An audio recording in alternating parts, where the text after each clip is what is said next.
शाहरुख तडवी यांच्या नेतृत्वाखाली आदिवासी गावे कायद्यांतर्गत आणण्यासाठी सुरू केलेल्या आंदोलनाला अभूतपूर्व जनसमर्थन मिळाले. हजारोंच्या संख्येने आदिवासी बांधव, सामाजिक कार्यकर्ते आणि युवा पुढारी या आंदोलनात सहभागी झाले. हे आंदोलन केवळ एक मागणी नव्हती, तर आदिवासी हक्क आणि स्वायत्ततेचा शक्तिशाली आवाज होता. शाहरुख तडवी यांनी पारंपरिक हक्क, वनसंपत्ती आणि स्थानिक प्रशासनावर आदिवासींचा अधिकार मिळावा यासाठी लढा दिला.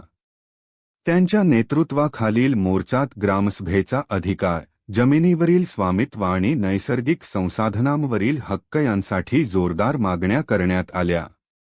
आंदोलनाच्या प्रभावामुळे प्रशासनाचे लक्ष वेधले गेले आणि कायद्याची प्रभावी अंमलबजावणी करण्यासाठी अधिकाऱ्यांवर दबाव वाढला. हा लढा आदिवासी समाजाच्या हक्कांसाठीची मोठी चळवळ ठरली आणि यामुळे संपूर्ण राज्यभरात आदिवासी सक्षमीकरणाची नवी चेतना निर्माण झाली. आदिवासी स्वायत्ततेसाठी लागू झालाच पाहिजे या घोषणांनी गगन दुमदुमले आणि हे आंदोलन लोकशाही शक्तीचे अद्भुत उदाहरण ठरले.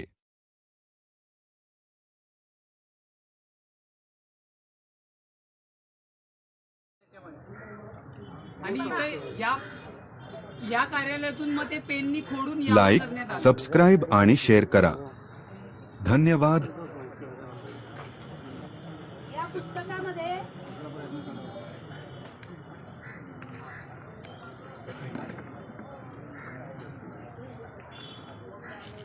सगळ्या गावांची नावं दिली आहेत.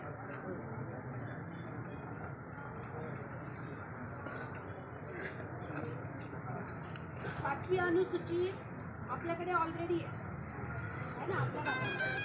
आणि जे तिकडचे राज्य आहेत, नॉर्थ ईस्ट म्हणतो आपण, मिझोरम वगैरे, त्यांना 6वी अनुसूची, म्हणजे त्यांच्याकडे पूर्ण अधिकार ग्रामसभेला. आणि ग्रामसभा म्हणजे ग्रामपंचायत नाही. ग्रामसभा म्हणजे समजा तुमच्या गावाला 3 पाडे उदाहरणार्थ, तर त्या 3 पाड्यांची वेगवेगळी सभा, त्यांनी त्यांची वेगवेगळी घेतलेले अधिकार. आलं लक्षामध्ये? म्हणजे आता समजा सावखेड्यामध्ये सावखेडा गाव आहे, उदाहरण म्हणून सांगते. जामुनजिरा आहे, आंबापानीची वेगळी, जामुनजिऱ्याची वेगळी, सावखेड्याची वेगळी. आणि तुम्हाला देशामध्ये फायदे तुम्हाला सगळ्यांना माहिती असतील. लोकसंख्येच्या प्रमाणामध्ये तुम्हाला बजेट मिळतं गावाला. नंतर तुमच्या तलाठी, ग्रामसेवक, शिक्षक, नर्स, नंतर आपला लाईक, सबस्क्राइब आणि शेअर करा. धन्यवाद. दुसरं लागू शकत नाही. हा पण एक त्याच्यामध्ये फायदा असतो. आणि मग वेगवेगळ्या योजनांचा वेगवेगळा फायदा असतो. आता उदाहरणार्थ आम्ही परवा आला होता, म्हणतो मला की पेसा कायद्याअंतर्गत जेवढी गावं आहेत त्या गावांमध्ये जिथे जिथे पाणी आहे ते शेतकऱ्यांच्या, त्यांना अजून काहीतरी वेगळे फायदे दिले पाहिजे आणि त्याचा विकास केला पाहिजे, याची पण कार्यक्रम आपण घेतलेला आहे. म्हणजे सरकारने घेतला, आपण त्यांना म्हणजे लोक कोणते चांगले ते सगळे मार्गदर्शन, असा सगळा फायदा त्याच्यामध्ये. मला फार अभिमान वाटला. तुमचं गाव एकटं स्वतः म्हणजे तुम्ही सगळ्यांनी निर्णय घेऊन कलेक्टरला जाऊन भेटून आले. कलेक्टरला भेटल्यानंतर तुमचा प्रश्न मार्गी लागला नाही म्हणून तुम्ही पीओना नोटीस दिली रीतसर. असं नाही की आले आणि आमच्या बैऱ्यासारखे आले नेऊन बसून गेले, असं काही केलं नाही.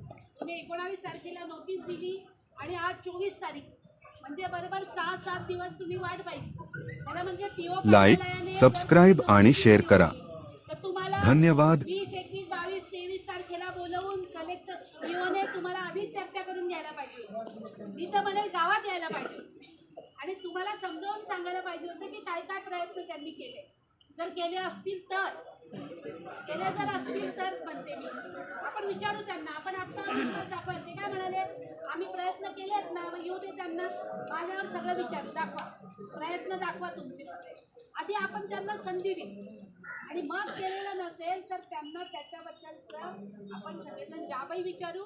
आणि नुसतं जाब विचारून प्रश्न नाही सुटत, तो मार्गी कसा लागला पाहिजे याची पूर्ण रचना तयार.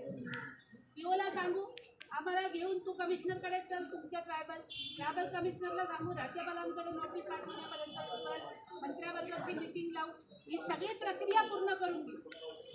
कारण काय होतं नाही तर आमच्या आंदोलनाचं म्हणणं काय असतं, नुसतं आंदोलन करून भागत नाही. आंदोलनामध्ये निर्णय बाहेर आला पाहिजे. नुसतं आरोळ्या मारून उपयोग नाही. बरोबर आहे की त्या मारल्याच पाहिजे, तो आपला हक्क आहे. बरोबर आहे. पण त्याच्या बरोबरीने पदरामध्ये आपण गोष्टी पाडून घेतल्या पाहिजे. आम्ही जेव्हा वन कायद्याबद्दल मोर्चा काढायचो 92, 93, 94 साली, तेव्हा स्वरूपसिंग नाईक मंत्री होते, वनमंत्री होते. तालुका यावल बऱ्याच जणांची समस्या अशी आहे की आमचं गाव घेतलं नाही का, किंवा त्याच्याकडून चुकतंय का, किंवा त्याच्याकडून रावेर आलंय का, असं काहीही नाही. यावल तालुक्यातील सावखेडा सिंग या गावामध्ये आपण TSP आणि पेसा या अनुषंगाने जो प्रस्ताव आपण पाठवलेला होता आयुक्तालयाला पुण्यावरून तो मंत्रालयात गेला. मंत्रालयातून तो आता केंद्राकडे गेला मंजुरीला. आता तुमच्या ज्या सुशिक्षित भगिनी असतील त्यांना अजून माहिती होईल यामध्ये की आपल्याकडे जसं राज्यपाल महोदय असतात राज्यासाठी, तसे केंद्रात राष्ट्रपती महोदय आहेत. तर याची जी मंजुरीची अधिकार हा जो प्रकरण आपलं गेलं आहे त्याचा केंद्रामध्ये आहे. आता आपल्या ठिकाणी कुठलीही अडचण राहिलेली नाही, म्हणजे माझ्या ठिकाणी तरी नाही आहे आणि आपल्याला राज्याच्या ठिकाणी पण नाही आहे. हे पूर्ण आता केंद्राच्या स्तरावर गेलेलं आहे. त्यामुळं मनामध्ये कोणतीही शंका घेऊ नका किंवा हे घेऊ नका, आपलं गाव मंजूर होणारच आहे.